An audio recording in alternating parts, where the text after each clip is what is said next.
There seems to be something missing from the many slice-of-life anime that I watch. Although I am a lover of the type of anime known as cute girls doing cute things, bros being bros, coming of age, blossoming romance, or whatever else you want to call it, the rare missing ingredient that makes me love this genre so much only seems to come around every once in a while. Is it normal voices, realistic settings, non-anime dialogue? No, it's something that many of us humans experience and demonstrate in our daily lives.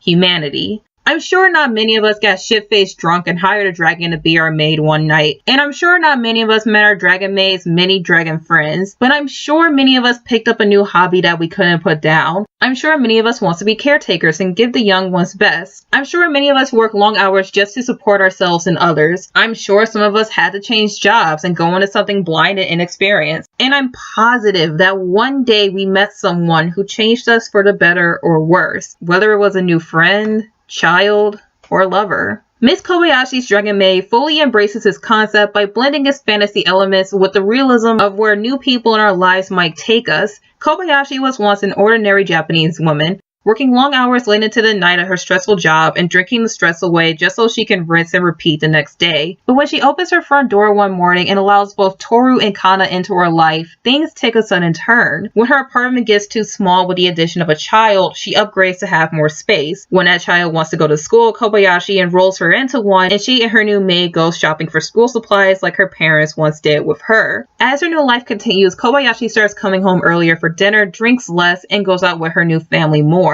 She even starts to accept her new role as guardian and questions what her life was before her new family and receiving the gifts that she never asked for. All the while in the background, others are going through their own changes. Lukawa has taken residence with a little boy who is intimidated by her large breasts but becomes immune over time. During the time, Lukawa turns from being shown as unwanted caretaker and into his big sister, waiting for him at home, helping him with his studies, and playing with Kat. Kobayashi's closeted otaku friend Takia welcomes Fafnir into his home with open arms, providing him with food, games, and friendship. Fafnir slowly learns how to return this new kind of friendship in whatever ways he can. The first step being openly calling him a friend in his own way. The next bringing in the clothes and leaving out a towel so they can dry off from the rain. Amelia tries her best to adjust to her new human life as she learns how to program in order to not be so useless at her job and watch her intake on human food. Everything I just brought up were not told to the viewer outright, but in small moments throughout the show. And what makes these moments so special isn't that they're on par with the more loud ones and are well crafted and delivered to the viewer on a soft pillow,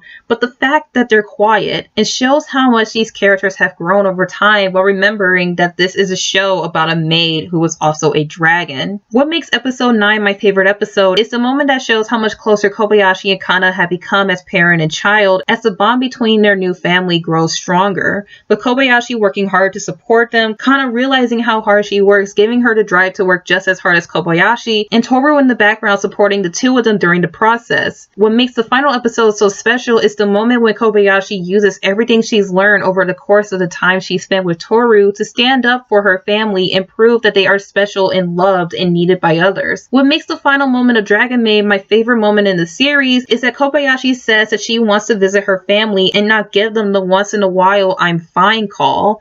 And she invites not only Toru but also Kana to come with her as she introduces her new family to her old one. What makes the first half of episode 13 so heartbreaking is the spectacular animation Kobayashi is given when she finds out Toru is gone, paired with the silence of the scene, which is followed by Kobayashi struggling to take care of herself and Kana without Toru, leading to the both of them becoming stressed and depressed. The final moment in the montage of Kobayashi being home alone in her messy living room speaks volumes as she feels an immense amount of regret for not cherishing the time she had with Toru. Because just like how she came into Kobayashi's life, Kobayashi never knew when she would be gone, which is a feeling I'm sure most of us have felt. Dragon Maid is a few things. It's hysterical, it's surprising, it's loud with several Sakuga moments which were not needed to make this show good, but it's still awesome. But what it really is a tale of a working woman becoming a family woman in the matter of months with the help of her maid and child who were also dragons. I personally miss seeing this level of realism in my anime. Humanity is what makes slice of life shows like Lucky Star hold up for so long, and lack of it is what makes many try-hard shows fail. It's what makes characters believable and stories genuine. It's what moves us as people and gives us the drive to keep going on. Even when we're at our low points and all is lost, the world can go from monochrome to bright with a hug,